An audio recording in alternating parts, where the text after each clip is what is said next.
أعوذ بالله من الشيطان الرجيم. بسم الله الرحمن الرحيم. فلم تقتلوهم ولكن الله قتلهم وما رميت إذ رميت ولكن الله رمى وليبلي المؤمنين منه بلاء حسنا إن الله سميع عليم. صدق اللہ العظیم. عزیز طلباء، آج ہم جماعت نحم کے اسلامیات کا 5واں درس شروع کر رہے ہیں. تو آج کے سبق میں ہم سورۃ انفال کا آیت نمبر 17، 18، 19 کی مختصر ترجمہ، بامحاورہ ترجمہ اور مختصر تشریح کریں گے. تو آیت نمبر 17 میں اللہ رب کریم فرماتے ہیں اپنے پیارے پیغمبر سے کہ فلم تقتلوہم، تم لوگوں نے ان کفار کو قتل نہیں کیا، ولیکن اللہ قتلہم، بلکہ خدا نے انہیں قتل کیا. ضروری بات ہے کہ جب اللہ تعالیٰ کسی گروہ کو یا کسی انسان کو کامیابیاں عطا کرتا ہے تو بعض انسان پھر کامیابی کے بعد کہتے ہیں کہ یار یہ سب کچھ ہمارے محنت اور پلاننگ کا نتیجہ ہے. کوئی کچھ کہتا ہے، کوئی کچھ کہتا ہے. تو اس طرح جنگ بدر میں اللہ تعالیٰ نے مسلمانوں کو عظیم کامیابی دلوا دی. 313 کے بے سر و سامان لشکر نے 1000 قوی جرار اسلحہ سے لیس لشکر کو نیست و نابود کیا، اس کو شکست. اس میں 70 سے زیادہ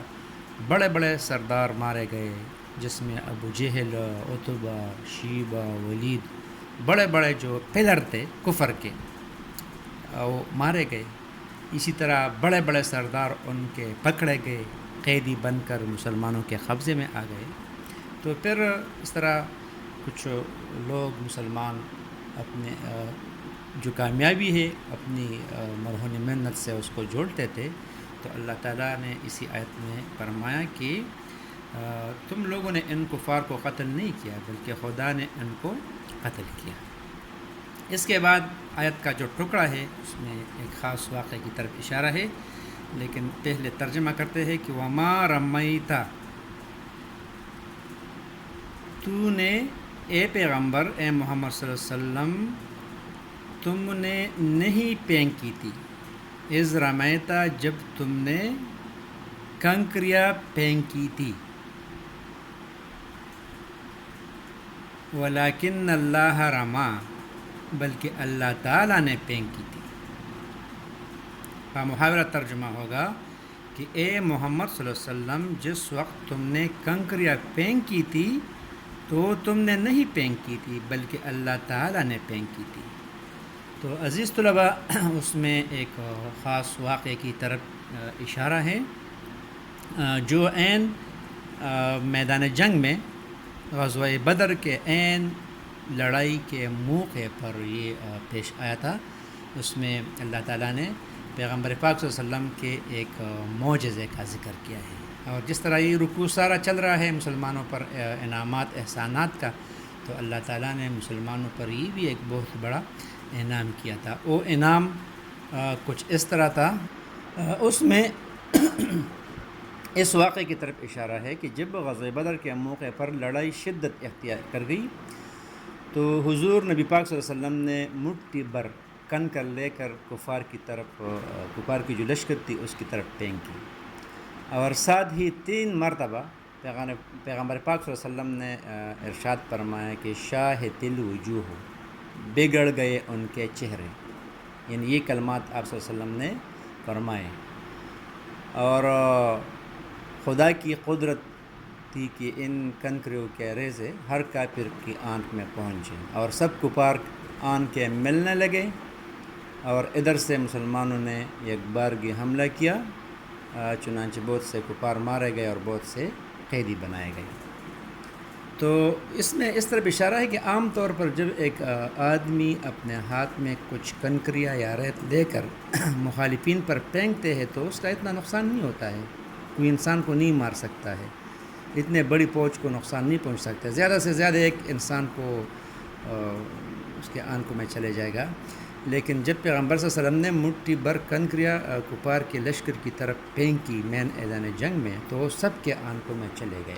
تو مطلب یہ ہے کہ یہ ایک انسان کی بس کی بات نہیں تھی، ٹھیک ہے، اس میں ضرور اللہ تعالیٰ کا امداد شامل حال تھا۔ پیغمبر تو اللہ نے اس آیت میں فرمایا کہ اے پیغمبر، یہ جو آپ نے کنکریاں پھینکی تھی یہ ٹھیک ہے کہ ہاتھ آپ کا تھا، کنکریاں آپ نے پھینکی تھی، لیکن وہ یعنی اس کے پیچھے اللہ تعالیٰ کا دست قدرت تھا، اس میں طاقت، یہ معجزہ میں نے آپ کو عطا کیا تھا، ورنہ یہ آپ کا کمال نہیں تھا۔ تو مطلب یہ ہے کہ یہاں اللہ تعالیٰ نے مسلمانوں پر اپنا ایک احسان جتایا ہے کہ میں نے یہ معجزہ عین میدان جنگ میں پیغمبر صلی اللہ علیہ وسلم پر کیا۔ تو اس طرف اشارہ ہے، اس لیے فرماتا ہے کہ وما رمیت اذ رمیت، جس وقت تم نے کنکریاں پھینکی تھی وہ تم نے نہیں پھینکی تھی اے محمد صلی اللہ علیہ وسلم، ولکن اللہ رما، بلکہ وہ اللہ تعالیٰ نے پھینکی تھی۔ اس کے بعد فرماتے ہیں وَلِيَبْلِيَ الْمُؤْمِنِينَ مِنْهُ بَلَاءً حَسَنًا، اس سے یہ غرض تھی کہ مومنوں کو اپنے احسانوں سے اچھی طرح آزما لے۔ وَلِيَبْلِيَ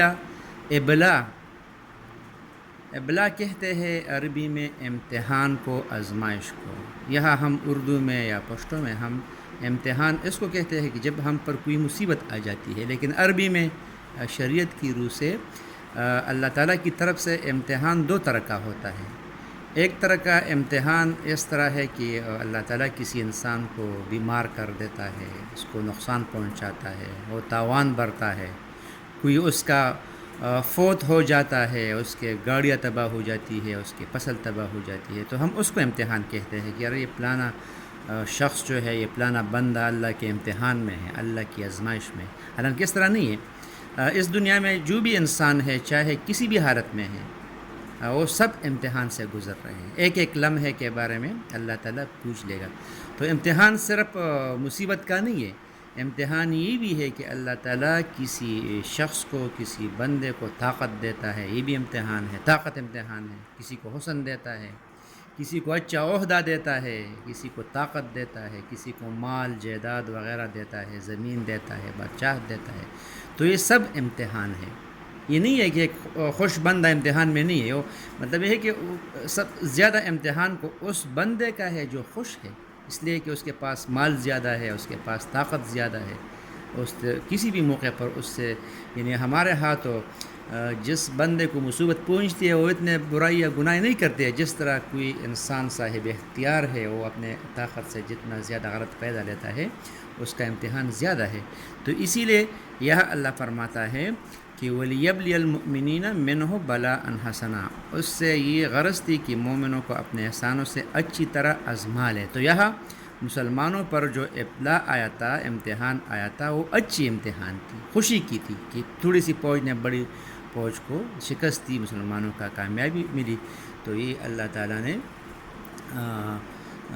مطلب یہ کہ بتلانا مقصود ہے کہ پتہ و نصرت کے ہمکنار کر کے ان کو آزمانا مقصود ہے کہ وہ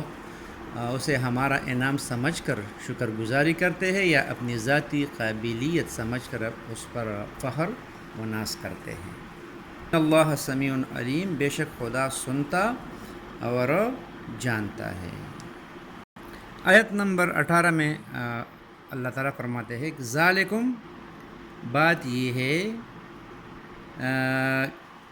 وَأَنَّ اللَّهَ مُوهِنُ كَيْدِ الْكَافِرِينَ، کچھ شک نہیں کہ خدا کافروں کی تدبیر کو کمزور کر دینے والا ہے۔ مطلب یہ ہے کہ ایک سسٹم یہاں دنیا میں چلتا ہے جو شریعت کا پابند ہے، ایک تکوینی نظام ہے جو اوپر چلتی ہے، ہوگا وہی جو اللہ کو منظور ہوگا۔ تو یہ ہمیشہ سے یہ بات چلی آ رہی ہے کہ جو کافر ہوتے ہیں مسلمانوں کے خلاف یہ متحد ہوتے ہیں، بڑے بڑے منصوبے بناتے ہیں، مسلمان کو کی قتل و غارت کرتے ہیں، ان کو نست و نابود کرتے ہیں، لیکن اللہ تعالیٰ ان کو بہت کم موقع پر ان کے ان ارادوں کو عملی جامہ پہناتے ہیں۔ مسلمانوں کو جب کوئی نقصان پہنچتا ہے تو ان کے اپنے اندرونی اختلافات اسلامی شریعت پر عمل نہ کرنے کی وجہ سے ان کو پہنچتے ہیں۔ تو یہاں فرماتے ہیں کہ بات یہ ہے کہ کچھ شک نہیں کہ خدا کافروں کی تدبیر کو کمزور کر دینے والے ہیں۔ اللہ تعالیٰ کافروں کے ہر پلاننگ کو کامیاب نہیں کرتی۔ یہاں پر بھی انہوں نے بڑا پلاننگ بنایا تھا، منصوبہ بنایا تھا بدر کے موقع پر مسلمانوں کو نیست و نابود کرنے کے لیے، لیکن اللہ تعالیٰ نے کیا ان کے ارادوں کو خاک میں ملایا، وہ نامراد شکست خوردہ لوٹ گئے۔